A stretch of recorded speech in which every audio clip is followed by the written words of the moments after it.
Reverend Don Lewis, coming to you from the beautiful metaverse, and more specifically from beautiful Danville, Illinois, homeland of the Correllian tradition. And this is Midday with Reverend Don. Welcome. And this is Friday, so we're doing our weekly wrap-up of interesting stories. And as always, if you follow Midday with Reverend Don, you know you can type your questions or comments into whatever platform you happen to be watching on, if you're watching live, and we can communicate directly. And I want to say hello to Proxones in the chat room. And beginning our wrap-up of interesting stories, my biggest story is that I have somewhat rearranged my office.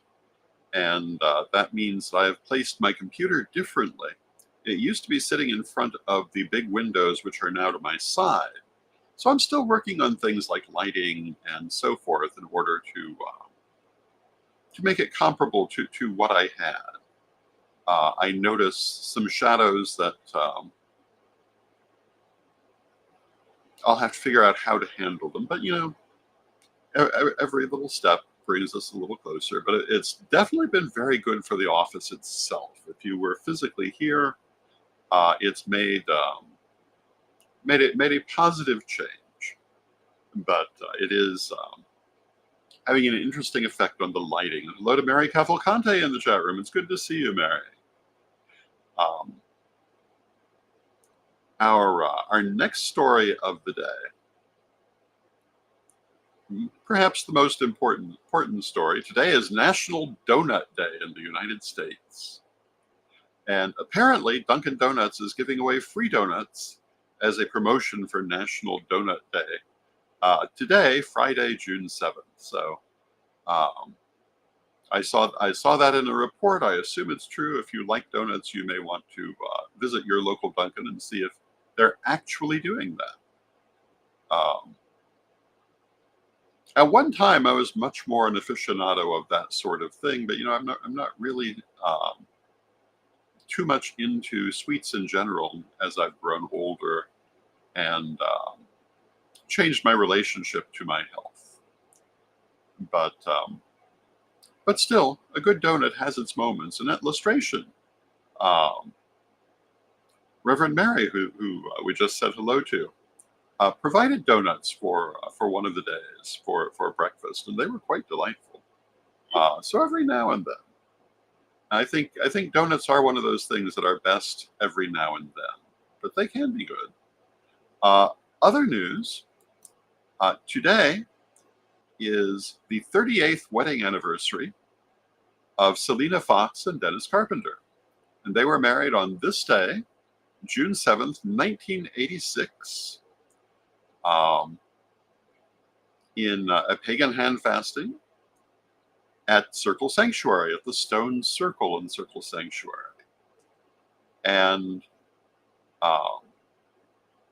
2 weeks later, on the summer solstice, which was also the full moon, they had a larger community hand fasting attended by many, many pagans at the Onyx Cave at Pagan Spirit Gathering. And I remember this. Lady Crystal and I were members of the Pagan Spirit Alliance before there actually was a Pagan Spirit Gathering. And at the very beginning of that. And I remember the marriage of Lady Selena and Dennis as a story in Circle Network News, and a big deal at the time. It was a lovely celebration then, and I hope that their anniversary celebration today is equally lovely. You know, Selena Fox has done a great deal for this community and have been a huge influence on American paganism and Wicca. And a huge influence certainly on the Correllian tradition and our point of view, because, I mean, we originated here in Illinois. And certainly when I was young in my career, and Selena Fox and Circle Sanctuary were first becoming well known, they influenced a considerable amount of thought and opinion in this part of the country. It's interesting to think back those many years and see the difference in personnel in terms of who were the great influencers of thought and opinion at the time versus today. But Lady Selena has been a constant throughout all those years. And so I certainly wish her and Dennis a wonderful, happy anniversary. Elsewhere in the news this week, we are getting ready. And Mary says, I remember our Dunkin' Donut run. Yes, that was wonderful. And hello to Jade in the chat room. It's good to see you, Jade. Yesterday, I had my first video from what will be Gaia Thrift, and we played it here on Midday. It totally disrupted my camera angle, but what are you going to do? But it was a cool video, and you got to see the store just as we have taken it over, basically empty. And on Tuesday, we will actually be having our opening, which means we have a lot to do in a short period of time. But, you know, it's going to be a slow opening. And we will be building up over time. Hello to Renee in the chat room. But we have a number of things already. We will have a wide selection on the first day. The online offerings have already begun. And in fact, if you go to the Gaia Thrift page on Facebook, or to Ed the Pagan's page, you will find a Chicago Bears teddy bear from Build-A-Bear, apparently in 2020, and it's called Chicago Bear, and that's available from Gaia Thrift online, and a game of Cards Against Humanity available on Gaia Thrift, on Facebook, online, second expansion 2014, and Unstoppable Unicorns 2019. Oh, we always love Unstoppable Unicorns. But you'll see us doing many more things with this. On Tuesday, which will be my 61st birthday, I made it through another year, yay me. And what a year it was. And it's put me in this most interesting position. So on my 61st birthday, we will be broadcasting live from Corellian TV, my 61st birthday party / the opening of Gaia Thrift. And I know we have a number of people coming in from out of town, and I hope that you will join us for that broadcast. And we'll be talking about the things we're going to be doing and who knows what else. I had a meeting yesterday with a friend who has a desire to make a number of donations to Gaia Thrift, and he was showing me the donations. They will be quite exciting when they come. We have many interesting things already, and I think you're going to find it. I think you're going to find we'll have something for most people's taste, and there will be an interesting selection of children's toys. If not on the first day, within the first short period of time, there will be children's clothes, adult clothes, books, and other items of interest. And you know, we've talked about it extensively already, but why a thrift store? And this has to do with that whole idea of reduce, reuse, recycle as a way of helping the universe. It also is partly inspired by Lady Bitterwind's attitude of creating new treasures from someone else's old junk. And you know, I can tell you myself that I have found many items that I have treasured from thrift stores where someone had donated them because it was no longer useful to them. The shirt that I'm wearing came from a thrift store in Florida, and I have quite a bit of pleasure in this shirt because I find it looks totally different depending on what I'm wearing it with. I find if I wear it with gray, it's very much a gray and blue sort of shirt. If I wear it with brown, it's much more of a brown and tan sort of shirt. And I love that kind of optical illusion. I have some ties that do that too. And of course, it's a simple thing. You just have lots of colors mingled together in the design, and what you put it with will draw some forward and send some backwards. And this is a matter of color theory, but it can be very useful for one's wardrobe. When we look at color theory, under ordinary circumstances, warm colors come forward. That's things like reds and yellows and tans, um, and also warmer shades of other colors. Uh, cool colors like blues and greens um, tend to recede.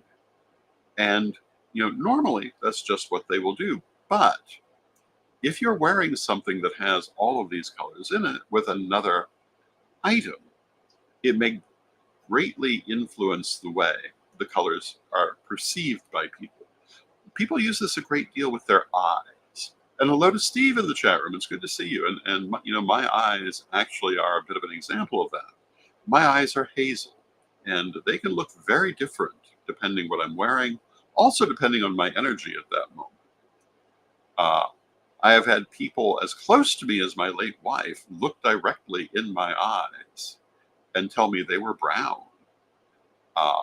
I've had other people tell me they are blue, and I've seen in photos they can range between these things. But a lot of what causes that, it can be your energy at that time, but also the colors you're wearing will make your eyes look different. The color of the background will make your eyes look different. And Steve says it's good to be here. It's good to have you here. One of the things I like best about this particular broadcast and this particular format is the ability to talk with people directly.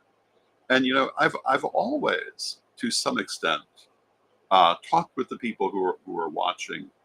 But in previous formats, previous platforms, it was usually after the fact. When I was doing my daily vlog, I was answering people's questions. So of course, I was paying attention to what they were saying and receiving their comments, but they weren't live, and there was not an immediate exchange, and that can be quite refreshing. Now, Proxones remarked earlier on having left a comment after yesterday's program, and I'll have to go and look for that. But I don't usually necessarily see comments after the program because we're appearing on so many different formats. I'll have to track down which one that one is, but I will look for it. Also depends what I'm doing after the show. Usually, I immediately go and put the recorded show up on Twitter and Instagram and on the Pagan World site, and then I go through and like it on Facebook and get it out to a number of different places. But and I try to like all of the comments when I'm in a position to see them, when I have the time for it. It does all depend. But I try to like them all. But if it came in after I'd already done that, I may not have seen it. I try to stay on top of it, but there's so much sometimes involved. And also when it's a best of program, it may be hours after before I'm able to get back to it, because we do best ofs when I have something else I have to be doing. But, it's an interesting thing to do a daily program. And being set up for noon, it's not too hard to chart my day around it. It's going to be seen how exactly this adapts to how it adapts to the opening of Gaia Thrift. I may be doing midday from there in the future. We'll see. But I certainly will still be doing it. And I don't have a lot of news stories today. I do have one more. And that is that last night, June 6th, was the new moon in Gemini. And or I should say yesterday was the new moon in Gemini. And there is an interesting alignment. And we'd talk about the parade of planets that started at the beginning of the week. Well, part of that is the alignment of this new moon with several of those planets, specifically Venus, Jupiter, and Mercury, all of whom are in Gemini and therefore closely aligned. And this is an interesting thing, particularly if you are, like myself, a Gemini. And Gemini rules communication. To some extent, it rules thought in the mind. And being in a positive alignment with Venus, Jupiter, and Mercury is very good for the different things they represent. Mercury, which is the ruler of Gemini, also is thought, mind, communication, and business. Jupiter is structure and the creation of forms. Venus is emotion and relationships, and all of them should be in a good position for communication, thought, interaction with this this alignment. And it should also be a lucky time, not only for Gemini, but for a number of signs. So this should be a good positive period. And hello to Zane in the chat room. Hello to Nikki in the chat room. It's good to see you both.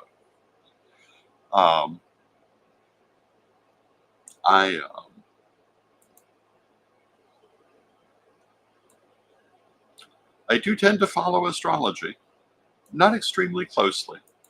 I'm not the kind of astrologer who believes in targeting everything to exact alignments like some do. And I think even yesterday I made a comment about your magic has to help you when your car is speeding off the road, not 6 weeks from now when the stars properly align. And that does kind of sum up my point of view, but that doesn't mean that I don't pay attention to when astrology is favorable for one thing or not for another, and sometimes take that into account. I do, I just don't let it rule me. And if you've read my book, Rev Don's Book of Astrology, I believe we talk about that, or if you've studied Second Degree, where we talk about astrology. I am a great believer, not only with astrology, but with everything. It's there to help us. It's not there to rule us. I know some people, I for years, every time Mercury went into retrograde, so many people reacted like it meant they should go hide under their bed. Astrology isn't meant to be used that way. And Mercury retrograde doesn't mean that anyway. Astrology is meant to tell you what you have to work with in that moment in order to get the positive result that you want. It's not meant to tell you you can't do anything, although there are certain moments perhaps when astrology does say, this is just not the day. But usually, whatever's there, you can bring your knowledge to attune to it, to compensate for it if need be, and to have a good outcome. And that's what it's all about. It's not about fear, certainly. And I think that using astrology to empower yourself, to help you to make the best of your situations is a wonderful thing. Using numerology, same thing. It's there to help you, to tell you what you may need in a situation, what might be deleterious in a situation, but it's not there to say, go hide under your bed, to tell you to react out of fear. In my opinion, none of these things should inspire you to react out of fear. And Mary Cavalcante says, I'm really enjoying your astrology book. Thank you, Mary. And I was pleased with it. I'm writing books at a faster rate than I have ever written them before. Partly because I'm no longer doing many of the things I did for so many years, and I have the time to do it. I do have that attitude that the rest of my life is going to be much shorter than the previous part of my life, and if I want to do these things, I'd better do them. One of my favorite songs is "I'm Glad I'm Not Young Anymore," and it has a line in it about even if love walks through the door, the kind that goes on forevermore, forevermore is shorter than before. And the song is not necessarily one with all of whose sentiments I agree with, but that particular line, forevermore is shorter than before, is certainly true when you come to, say, your 60th year. And you, at 20, even though it's not always true, you can reasonably expect to have many, many years to do all the things you want to do. At 40, you can reasonably expect to have many things to do, many years to do the things you want to do, and many things to do in those years. And at 60, you can still reasonably expect, in most cases, that you've got a number of good years ahead of you when you can do many things. And, some people didn't even really get the start of their life's mission until they were in their 60s, or even older. The great artist Grandma Moses is a perfect example of that. The great comedian George Burns, although he had had a wonderfully successful career, had a total second start in his 70s and went on to a renewed fame as a single act with a new generation after decades of fame as a double act with his late wife to a previous generation with an entire generation in between who were less aware of who he was. So, it's not that having come to a certain point in life, your life is over. It's not. People can still do great things late in life, but you've got to do them. So when I talk about, and Steve says I can relate, I would imagine many people can relate, and even people much younger than myself. But when I decided I had better start writing these books if I was going to write them, this was part of my theory that the spirit once told me that I was going to live to be about 78 years old.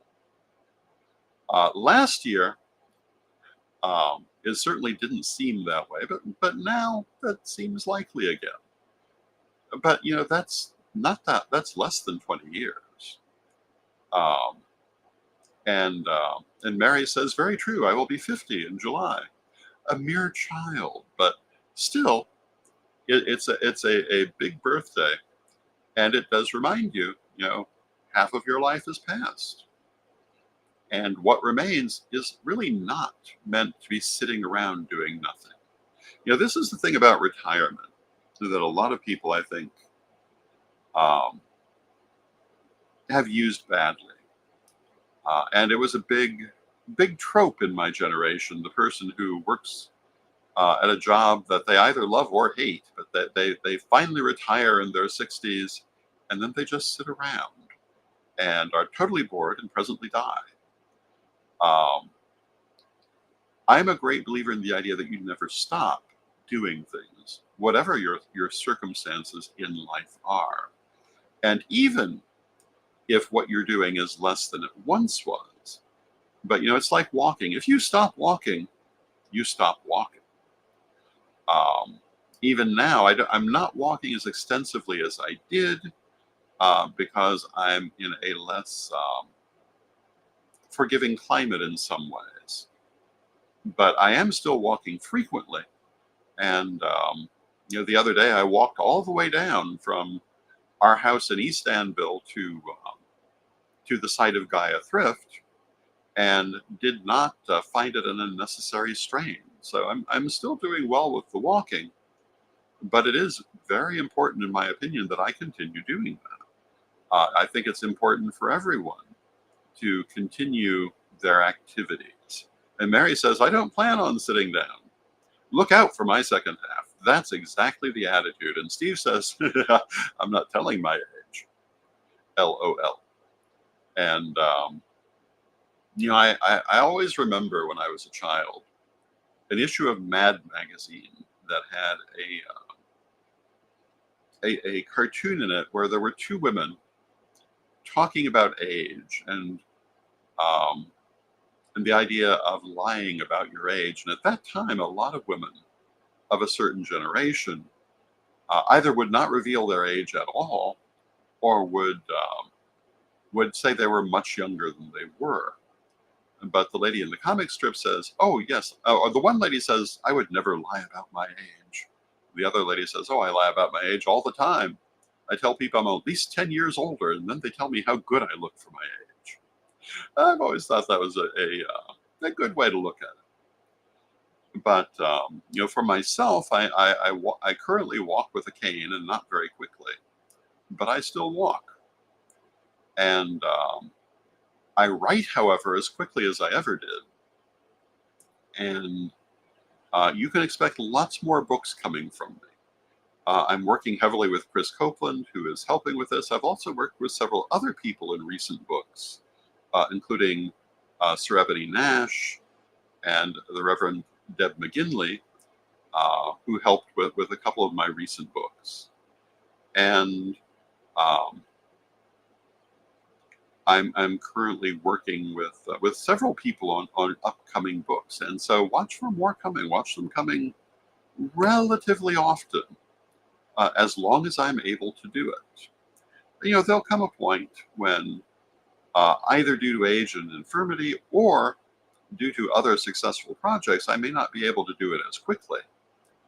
But my thought is, if I want to say things, I'd better be saying. If I want to teach on these subjects, I can't make the assumption that, I could do that 10 years from now. I don't know that I'll be here 10 years from now. And so I'm really focusing on doing now the things that I want to do and making sure they get done. Do I have time for all of them? No. I'd like to be doing a little bit more artwork than I'm doing. My most recent piece of significant artwork was the Gaia Thrift Alicorn, who you see here, although the Earth is dropping out of the picture because it's green. I was very pleased with how the Alicorn came out. The Alicorn is our omen and our mascot.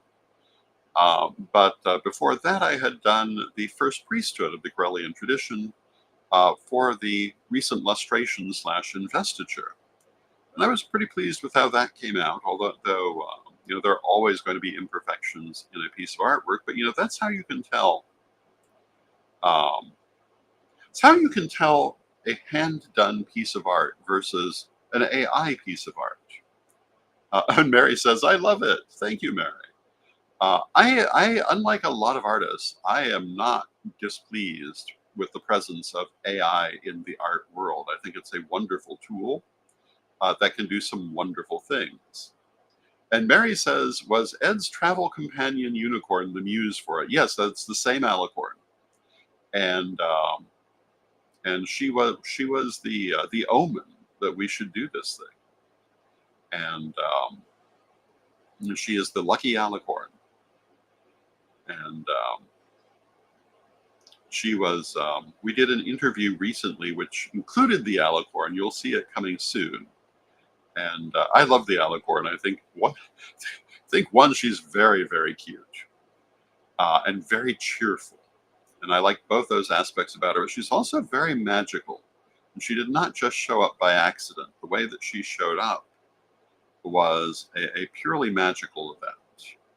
But then, and it stands to reason, since I am a practicing witch, I'm a great believer in omens and messages from spirit. And I pay attention to these things.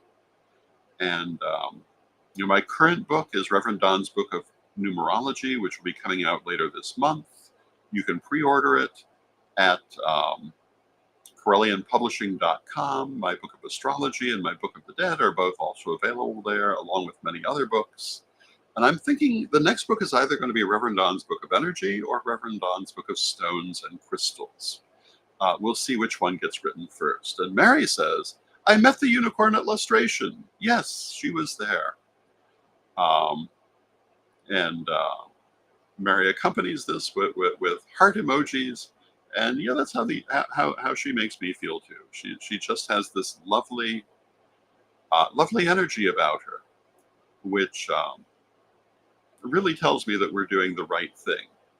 And of course, the whole idea of Gaia Thrift is not just to be a business, not just um, to be something to do, but it is part of our mission in venerating and caring for the earth and um, upselling and reselling these items rather than seeing them go to landfills and the like.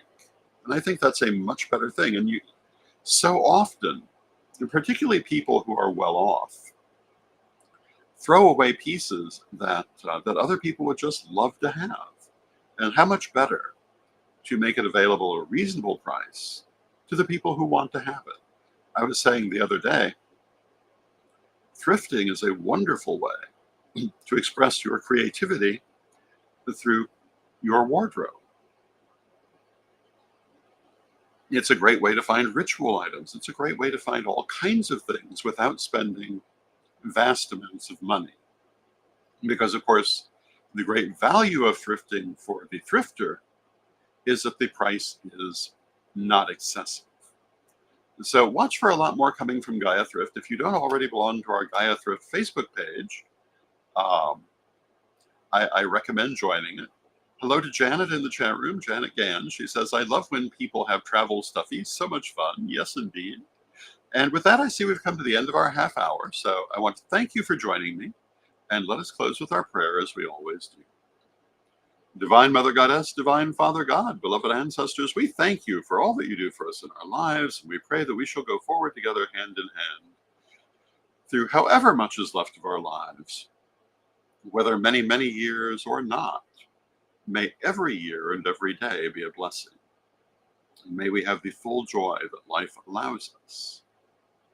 And beloved Mother Goddess, beloved Father God, beloved ancestors, we ask you to help us to find the beauty in life and the beauty in every day and every night that passes, because we know it's always there if we look for it. And we ask you to help us to see it.